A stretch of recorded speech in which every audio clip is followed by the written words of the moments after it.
Fundaro. He is live from the Kennedy Space Center this morning. Steve, you get to be a part of all of this. How are you feeling out there? Good morning, Keith. We're excited. We're really excited. I was getting amped up pretty much all week for this. You know, the past several days. It's given us something to really look forward to here locally in the state of Florida, but really across the country, you know, in this tough time. And these two astronauts that will be crewing the Dragon 2 spacecraft, which is attached to the SpaceX Falcon 9 rocket, they're being hailed as American heroes because they're laying down a new era in spaceflight, which is the commercialization of space. You know, to ultimately get back to the moon, get a nice presence on the moon sustainably, permanently, and then ultimately get to Mars and frontier Mars. I was listening to a briefing yesterday from NASA, some of their astronauts and their crew members. They're saying, hey guys, look, this isn't the movies, this isn't sci-fi, this is reality. And this is a unique opportunity to bring all of America together in one moment in time and say, look at how bright the future is.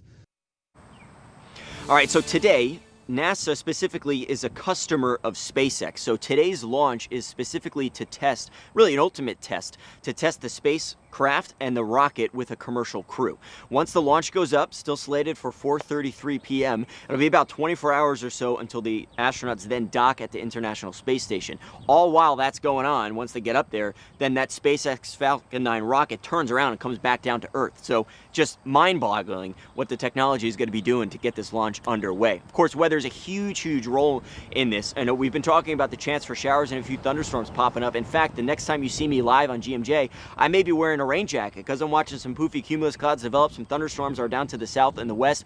So we're going to be watching the radar all day today. The good news is the forecast has been improving. The crews have been giving it a better chance for favorable weather. They bumped it from 40% to 60%. The primary concern is going to be precipitation and big clouds kind of blocking the launch and during the flight. So of course we'll be keeping a close eye on it, and it is a big day here. We're down at the Cape. Steve Fundaro for First Coast News on your side. Have a team of reporters covering this historic launch. Let's start with meteorologist Steve Fundaro, who has more about the logistics of the flight. Yeah, Katie, we're getting really excited down here. We know there's some showers and thunderstorms in the area. We'll get to the weather in just a bit, but it's hard not to get so excited about all the science that's going to happen today. So at 4:33, of course, the rocket is going to launch. It's the Dragon 2 spacecraft. It's attached to the Falcon 9 rocket. Once that launches up, it's going to be about 24 hours or so for then the astronauts to then reach the International Space Station.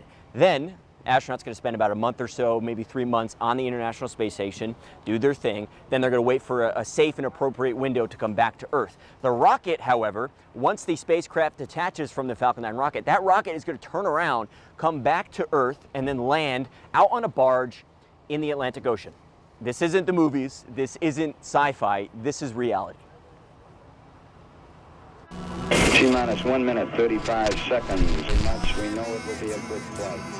It's been 9 years since we've had this opportunity. Second stage tanks now pressurized. 35 seconds in. As of right now, we are go for launch. 11, 10. And our country do something stunning again. And that is launch American astronauts on American rockets from American soil. Ignition sequence start. 6.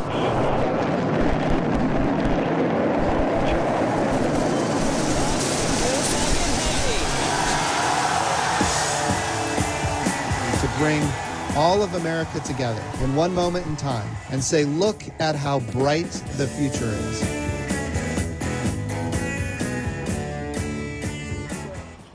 All right, now let's focus on the weather. The percentage of favorable weather has now dropped down to 50%, so basically 50-50. That's telling me, all right, for the rest of the afternoon, we're just going to be watching the radar. Where are the showers and thunderstorms? Where are they going? How long are they going to last? Now, the primary concerns with the launch and weather is, of course, precipitation during the launch, of course, lightning, but then also the cloud coverage, right? How thick are the clouds? How tall are they? How much are they going to get in the way of the actual rocket's flight? So pretty much for the rest of the afternoon, we're going to closely monitor the radar. Mike Pranglin and I, we're chatting. We do like the idea that we're feeling optimistic. We like the idea that the earlier that these showers have started means the earlier they're going to depart. They're pretty much focused now on central Florida, and they're working from west to east, right? So the earlier they'll depart offshore. We like the idea that there's going to be a brief window of a few hours right around launch time. Pranglin's going to show you the future cast on the latest information when we get to him and weather in just a bit. But for now, I'm going to toss it downstairs to Alex Osiris, who has a little bit more on why this launch is so